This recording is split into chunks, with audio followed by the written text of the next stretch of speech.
You ask Tiger to solve. This deals with linear equations with one unknown. The final result is a equals -1/2.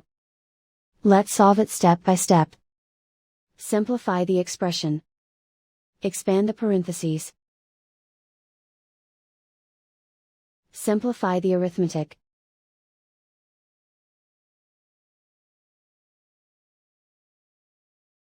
Group all constants on the right side of the equation.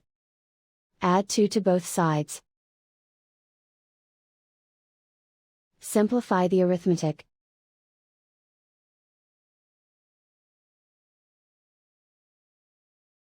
Isolate the a. Divide both sides by -4. Cancel out the negatives.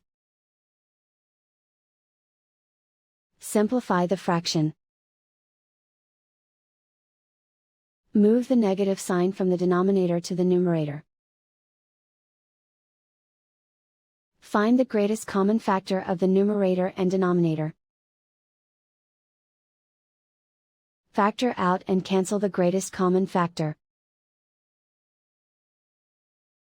And so the final result is a equals -1/2.